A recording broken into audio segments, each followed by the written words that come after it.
Halo, apa kabar semuanya? Jumpa lagi di channelnya saya. Nah, video kali ini beda dengan video sebelumnya. Gue cerita tentang horor. Video kali ini gue akan bahas tentang kasus pembunuhan yang menurut gue gila banget. Jadi bagi yang penasaran, mari kita bahas. Nini Dos itu ialah anak bungsu dari 5 bersaudara yang lahir di Blue Mountain, Amerika Serikat tahun 1905. Nanny Dos memiliki ayah bernama James dan ibu bernama Louisa Hazel. Adalah seorang anak bungsu dari keluarga yang sederhana, keluarga yang baik-baik, yang gak neko-neko lah. Nah, keluarganya itu memiliki pertanian. Jadi sehari-hari dari Nanny Dos itu sibuk dengan mengurusi pertanian dari keluarganya. Jadi itu dia tuh nggak sekolah, dia nggak ngerasain punya temen, dia nggak ngerasain party-party kayak sekarang lah ya. Nah, jadi hidupnya itu cuma bersama keluarganya. Jadi ketika umur Nanny Dos itu 7 tahun, dia mengalami cedera yang cukup berat pada otaknya si Nanny Dos, guys, dimana dia terjatuh dari kereta api. Jadi sejak kejadian tersebut, sejak si Nanny berumur 16 tahun, dia sempat bekerja di sebuah pabrik tekstil kain.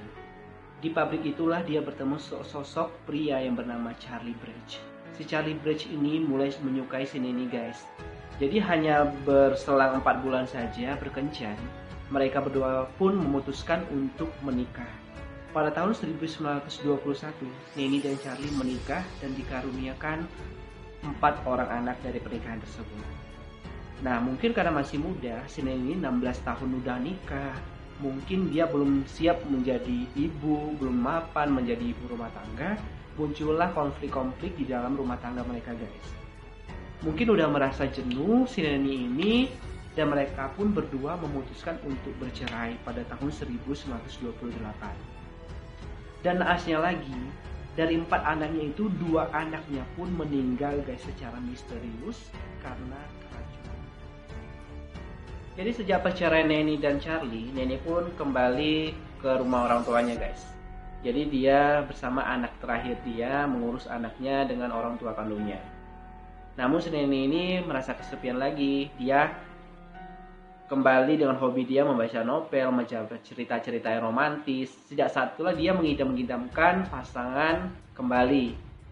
Nah, nggak lama dia itu ketemu dengan suami kedua dia melalui suatu iklan yang ada di surat kabar. Karena kan dulu kan zaman dulu tuh yang ada hanya kayak surat kabar, iklan-iklan gitu. Kalau mau dapetin pasangan, nggak kayak sekarang kan udah ada aplikasi kayak Tinder lah, apalah, sosial media lah, kan beda.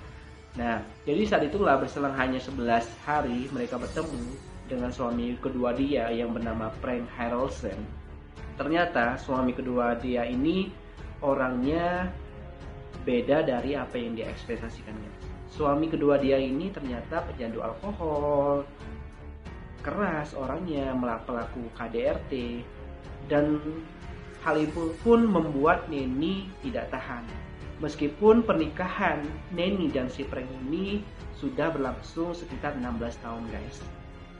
Nah, sejak tahun 1945, di rumah Nanny dan si Frank mereka mengadakan suatu pesta besar. Nah, karena pecandu alkohol, suaminya Frank itu tiba-tiba memukuli si Nanny, guys.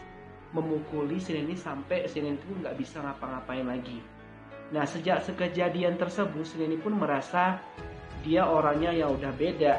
Kejadian tersebut membuat Nanny pikiran dia udah nggak tahu lagi. Udah timbullah hal-hal yang kayak pikiran dia udah keras banget. Nah, kita kembali ke anak pertama dia. Anak pertama dia dengan suami pertama dia itu ternyata hamil 2 anak. Dan anak pertama dia pun meminta untuk ibunya untuk mengurus 2 cucu dari Nanny. Diuruslah 2 cucu Nanny tersebut. Ternyata si Nanny Dos ini dia nggak suka anak-anak, guys. Nggak suka banget. Pada saat itu 2 cucunya ini, tahu nggak cucu pertama dia? Saat mereka lagi main, cucu pertamanya ini ditancapin tuh paku payung tuh kepala dia. Karena masih bayi, paku payung yang ditancapin di kepalanya dia itu nancep ke dalam otak dia, mati. Dan cucu kedua dia, karena si nenek udah hilang akal, dibunuhnya juga guys. Dicekiknya tuh balita yang masih kecil, itu sampai nggak bernapas lagi. Nah, jadi kejadian tersebut, si polisi pun juga nggak ada bukti apapun. Si nenek pun juga nggak dijadikan bunuh cucunya pun. Si nenek pun kembali karena kesel dengan perlakuan suami dia yang kedua, si Frank, karena memukuli dia. Dia pun berencana untuk meracuni si suami keduanya dengan memasuki racun ke makanannya guys. Tetapi polisi setempat tidak ada bukti apapun karena polisi mengira suaminya ini mengalami overdosis karena kecanduan. Dari kematian suami keduanya pun si nenek ini dapetin asuransi lah ya, asuransi jiwa, asuransi kematian, dan dia bisa beli rumah lagi, bisa beli tanah, bisa beli rumah. Selang berapa tahun si nenek ini kembali nikah lagi guys, nikah lagi dengan suami ketiga yang bernama.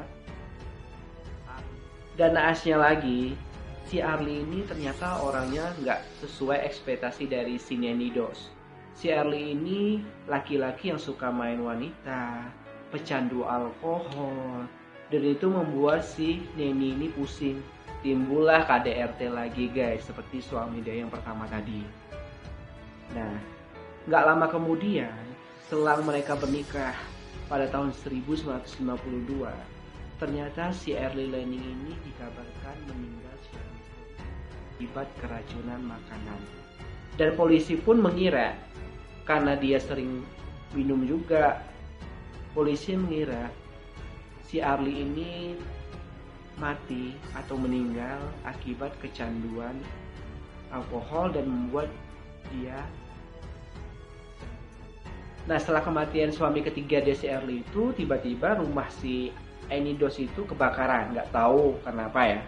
Nah, akibat kebakaran itu dan kematian suami dia si Arlie Lanning tadi, si Annie Dos ini mendapatkan asuransi lagi guys. Jadi dari suami pertama dapat asuransi, kedua dan ketiga pun ini juga mendapatkan asuransi. Si Neni memutuskan untuk menikah kembali untuk keempat kalinya dengan pria yang bernama Richard Morton. Richard Morton ini ternyata pria yang nggak baik-baik juga guys. Jadi jauh sebelum dia kenal si Neni, si Richard ini orang yang suka selingkuh. Nah, karena sibuk, si Neni ini mengurus ibu dia yang dulu pernah jatuh pada tahun 1953 dan sekarang lumpuh. Si Neni ini nggak sempat untuk mengurusi suami dia yang bernama Richard Morton guys. Jadi dia sibuk ngurusin ibu dia karena pikiran dia udah banyak, udah capek, dan tiba-tiba ibunya mati secara misterius keracunan makanan. Selang beberapa saat kematian ibu dia, beberapa hari kemudian dia bertemu dengan saudara laki-laki dia dan saudara perempuan dia. Gak lama saudaranya pun juga meninggal, sama halnya dengan ibu dia, juga meninggal dengan keracunan. Entah kebetulan atau apapun, setelah kematian ibunya, saudaranya si Neni, dan suami dia yang keempat pun si Richard pun juga meninggal akibat keracunan. Nah, akibat kematian suami dia tadi yang keempat, Richard Morton, si Neni pun kembali lagi mendapatkan asuransi jiwa dan kematian guys. Jadi totalnya udah 4, banyak banget asuransi. Nah, pada tahun 1953 mulailah kasus Neni ini mula-mula terbongkar guys. Jadi dia nikah untuk kelima kalinya dengan pria yang bernama Samuel Oakland. Jadi suami dia, Samuel ini ternyata orangnya baik-baik. Dia suka beribadah, suka pergi gereja. Tapi karena beda prinsip dengan si Neni Dos ini, timbullah konflik-konflik di dalam rumah guys. Jadi karena kebiasaan si Neni ini membaca cerita, membaca novel yang romantis-romantis, nonton film. Jadi si suaminya ini nggak suka nyuruh si Neni ini kalau mau nonton, baca berita itu yang beredukasi aja. Dan si Neni pun gak terima dengan perlakuan suami. Tiba-tiba saat itu pun si Neni berencana untuk meracuni makanan yang ingin dikasih kepada suami dia Samuel. Jadi si Neni ini udah memasukkan racun di dalam kue yang akan dikasih atau diberikan kepada suaminya si Samuel.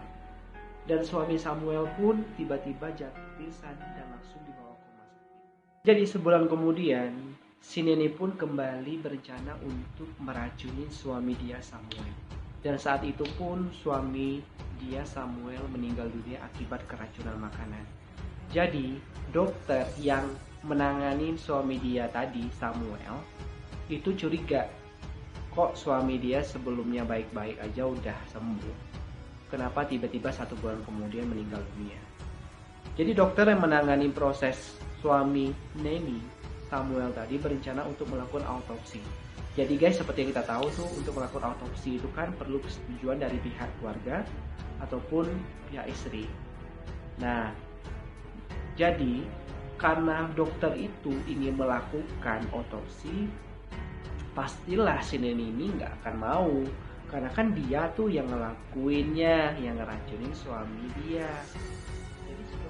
Dan si dokter tadi pun berencana membohongi si Neni dengan bilang, saya akan otopsi tubuh suamimu dan kamu akan mendapatkan asuransi 2 kali lipat. Nah, si Neni kan udah sering dapat asuransi tuh dari 4 suami dia. Jadi dari pernyataan tersebut si Neni pun tergiur lah dapat 2 asuransi sekaligus. Dan diotopsilah suami yang kelima tadi, si Samuel. Alhasil dari hasil otopsi tersebut, sang dokter mendapatkan hal-hal yang sangat janggal, hal-hal yang sangat mengerikan, yaitu banyak racun-racun di dalam. Ternyata menemukan racun-racun seperti racun arsenik guys. Jadi seperti yang kita tahu, si arsenik ini kan itu kan racun yang dibutuhkan untuk binatang ya. Nah itu masuk banyak ke dalam tubuh si Samuel, suami kelima. Nah setelah kejadian otopsi tersebut, polisi pun melakukan investigasi terhadap Neni guys. Dan si Neni pun ternyata dia ngaku dan dia ngomong sebenarnya bahwa dia sudah membunuh ibu dia, saudara-saudara dia, cucu dia, anak dia, dan suami-suami dia guys. Jadi total orang yang udah dibunuh si Neni ini udah 12 orang guys, banyak banget.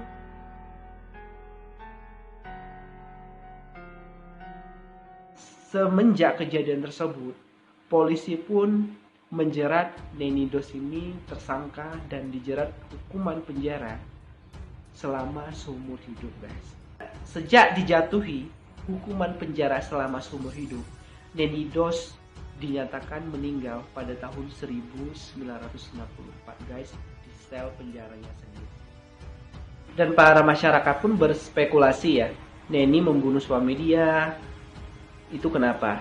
Dan orang-orang tuh berpikir si Neni membunuh para suami dia itu karena untuk mendapatkan asuransi, kekayaan. Ternyata si Neni ini bilang bahwa dia membunuh suami dia itu, suami-suami dia itu cuma motif dia itu belum mendapatkan suami atau pasangan yang perfect guys.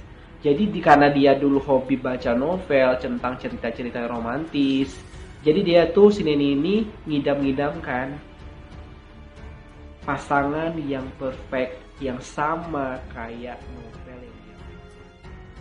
Mengherankan bagi gue, jadi setiap si Neni Dos ini diwawancari oleh wartawan, jadi seolah kasus dia ini itu nggak ada apa-apanya bagi dia. Jadi setiap wartawan mewawancarain si Neni ini, dia malah cekikikan, ketawa, seolah kasus yang dia lakukan itu nggak ada apa-apanya. Sampai-sampai di Amerika pada zaman dulu, si Neni ini dijuluki dengan The Giggling Granny, atau bahasa Indonesia itu kayak nenek-nenek cekikikan terus. Jadi gila kali ya tuh nenek-nenek. Jadi bagaimana menurut kalian? Komen di bawah ya. Oke, itu tadi cerita tentang kasus pembunuhan yang menurut gue itu gila sih. Oke, bagi yang suka videonya jangan lupa klik subscribe, like, dan komen. Dan sampai jumpa di video gue selanjutnya.